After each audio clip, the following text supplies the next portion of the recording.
ormai con la festa praticamente chiusa, per parlare di una cosa molto particolare con Silvia Citarella, che è una educatrice che si occupa di bambini con problematiche. Abbiamo detto che questa era un'iniziativa che metteva insieme esseri umani e anche cavalli, tra l'altro con disabilità, perché si è anche esibita una cavallina purtroppo cieca, ma qui vogliamo parlare di un progetto fatto per poter avvicinare i bambini con problemi anche gravi ai cavalli. E se riusciamo a inquadrarlo, perché noi abbiamo il nostro buon Claudio che si sta impegnando, vedremo cosa produce, non lo sappiamo ma lo scopriremo, per avvicinarli ci sono dei disegni, delle foto per far capire che cosa accade al bambino. Vogliamo spiegare questo progetto? Sì, ok. Queste sono strategie visive riferenti alla comunicazione aumentativa alternativa. Di cosa si occupa? Ha l'obiettivo di fare in modo che il bambino durante un'attività possa avere la massima partecipazione sociale possibile. Questo serve al bambino per far capire e anticipare quello che succederà nel momento in cui vede un qualcosa. Saperlo prima. Saperlo prima, esatto. Perché se io non so una cosa, posso prendere paura. Non so che cosa mi accade. Mi piace, non mi piace, non lo so, ma lo devo anche capire quando lo vedo, perché capirlo non è scontato. Noi abbiamo anche un vissuto per capire delle cose, magari chi sta guardando non ce l'ha, e quindi ho bisogno di spiegare loro che cosa sta accadendo. Poi mi dice una cosa, siccome l'abbiamo sentito nutrire, se ci spostiamo da questa parte, qui c'è ancora un cavallo, magari dietro si vede, un cavallo come quello, vieni più avanti, per dei bambini come questi non andrebbe bene. Dipende dal bambino.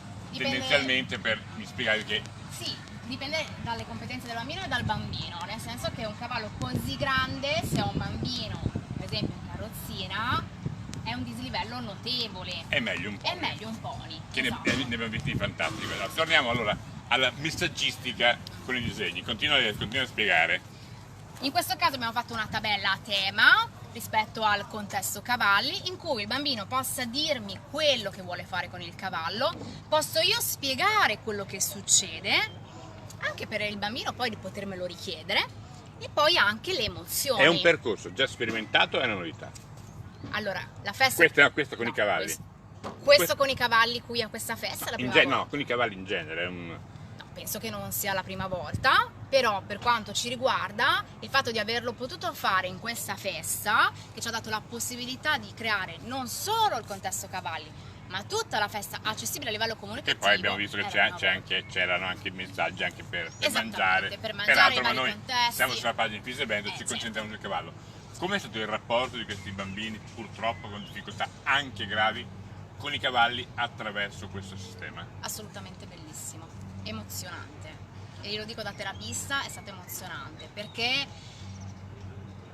abbiamo fatto 3 prove, 3 ragazzi, uno solo aveva avuto già rapporti con il cavallo, quindi gli altri 2 assolutamente non avevano mai visto un cavallo, e questo vuol dire tanto in un primo incontro con l'animale, e ha permesso di poter partecipare veramente all'attività, di essere accolti anche nella loro insicurezza, perché le emozioni sono importanti. Se io vedo un bambino che si spaventa, glielo dico che ha preso paura, perché devo fare in modo che lui capisca di essere compreso, deve capire quello che succede, accettarlo se vuole e proseguire l'attività. O rifiutare se vuole. O rifiutare, se si rifiuta e si va via. È successo? No.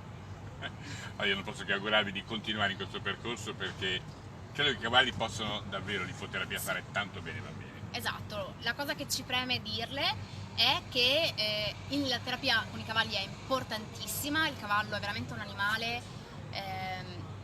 adeguato per questo tipo di attività, però la possibilità di fare una terapia che sia anche accessibile a livello comunicativo dà maggiore supporto alla partecipazione. Portiamola magari nei circoli ippici, diffondiamola in modo che volentieri tanti bambini possano essere aiutati con un amico con la coda della criniera. Va bene, grazie. Buon lavoro, grazie mille. Grazie Claudio.